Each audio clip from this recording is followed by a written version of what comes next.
qual fato gerou mais volatilidade na Bolsa Brasileira em abril? As incertezas políticas. O investidor vai perder dinheiro em maio se não tiver paciência. Os gringos podem voltar a investir com intensidade no Brasil? Com certeza.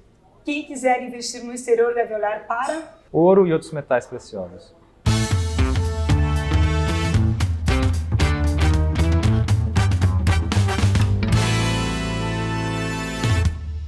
Olá, estamos começando o Papo Café e Lucros do mês de abril de 2023. A conversa hoje acontece aqui no Rendezvous Café e Bistrô em Pinheiros, aqui em São Paulo. E eu tenho o prazer de receber o Rodrigo Jolig, que é diretor de investimentos da Alpha Tree Capital. Tudo bem, Rodrigo? Seja Olá, muito bem-vindo. Boa tarde, Giovana. Obrigado pela oportunidade de participar do seu programa. O mês de abril foi marcado, por muitos acontecimentos que geram, volatilidade, incertezas. Acho que a gente pode destacar o avanço do novo arcabouço fiscal, em Brasília. Também teve demissão, de um ministro do novo governo, um ministro da GSI. E também um mês marcado por 3 feriados prolongados. Então, é claro que isso tem impacto para alguns setores, e também acaba se refletindo muitas vezes no mercado financeiro. Eu gostaria que você destacasse se tem algo que você considera que causou uma maior volatilidade. Então, eu acho que o Brasil até que se desvinculou um pouquinho do mundo, Abril foi um mês em que as volatilidades pareceu bastante queda, Foi um mês de consolidação dos preços dos ativos, A Bolsa Americana ficou praticamente de lado o mês inteiro. Você vê o títulos de renda fixa que vinham de um março muito volátil, com o medo do mercado, da quebra do setor financeiro americano. Então foi uma consolidação dos preços de ativos, enquanto que o Brasil teve um pouquinho mais de volatilidade, dado o cenário político que você acabou de comentar, Acho que o mercado, no começo do mês, ali recebeu com bons tons a publicação do novo arcabouço fiscal, daí as notícias de CPMI para cá ou para lá começaram a gerar um pouquinho de mau humor de novo, mas acho que acabou com, acho que o principal ganhador do mês de abril no Brasil em si foi a moeda. A gente viu o real aí negociando de novo o dólar negociando abaixo dos R$5.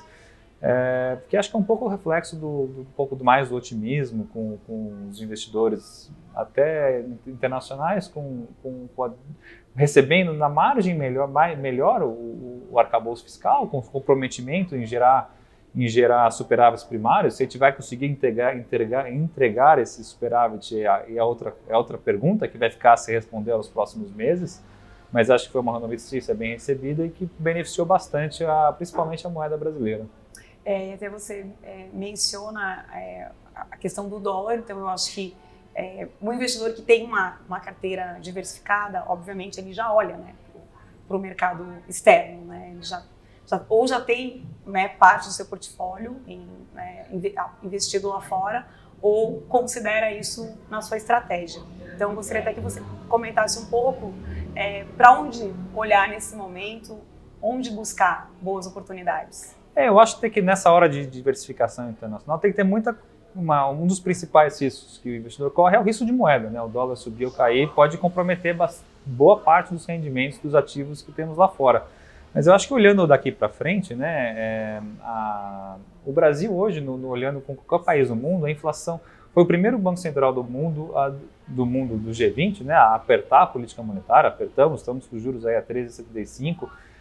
A inflação brasileira tem dado sinais de que está convergindo. A gente teve um IPCA muito bom, assim, da ponto de vista, se olhar na linha por linha do número. Sim, o número da 0,70 ainda é alto, mas está mostrando uma convergência de núcleos e de setor de serviços, que é o que o Banco Central do Brasil está mirando para tentar trazer a inflação para baixo, de novo, para a meta do governo. Então, hoje, a gente tem uma situação de que a inflação está caindo, os juros estão bastante altos, você vê o empresariado, o setor político, todo mundo já reclamando dos juros. Faz sentido, os juros está apertado, as condições financeiras do Brasil estão mais restritivas, e faz com que a expectativa de juros reais no Brasil hoje, olhando para frente, são uma das mais altas do mundo. O arcabouço fiscal talvez não é o ideal que o mercado gostaria, mas do ponto de vista, está pelo menos se comprometendo a entregar um superávit primário. Também pelo fato de agora as regras estarem definidas, isso traz, né, uma certa tranquilidade. Sim, menos incerteza, tudo. E agora é só dúvida como é que vai fazer para entregar isso. Mas acho que, no geral, foram notícias positivas, né? E agora o investidor estrangeiro começa a olhar o Brasil como um lugar para vir investir em renda fixa, principalmente. Eu acho que o Banco Central já falou que vai manter a política apertada por mais um tempo, mas, eventualmente, eu acho que o Banco Central do Brasil vai ser o primeiro dos grandes bancos centrais do mundo a começar a cortar os juros. E nessa hora que o investidor vê essa possibilidade de começar a ter um ciclo de corte de juros, que é a hora que o investidor gosta de comprar títulos de renda fixa, que tendem a se beneficiar mais de um movimento de queda de juros, principalmente os títulos mais longos. Então, nessas horas, o investidor tem entrado com dinheiro no Brasil e te vê a moeda operando bem.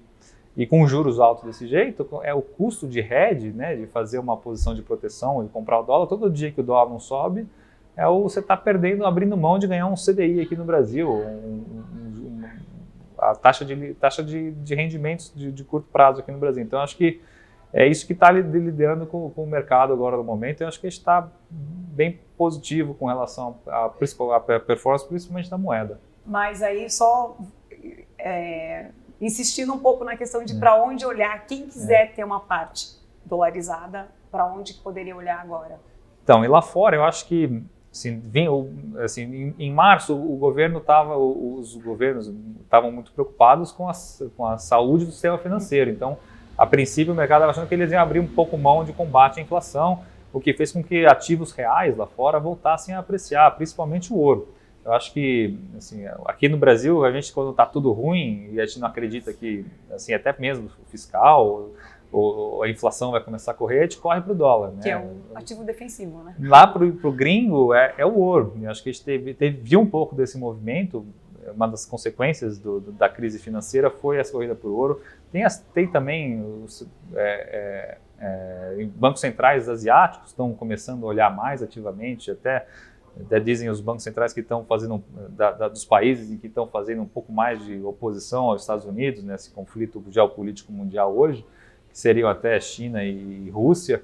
Então tem trazido uma performance boa para o ouro. Eu acho que acho que nesse cenário de incerteza, acho que faz sentido ter um pouco dessa parte desses investimentos internacionais estarem em ouro, por exemplo, ou em commodities que são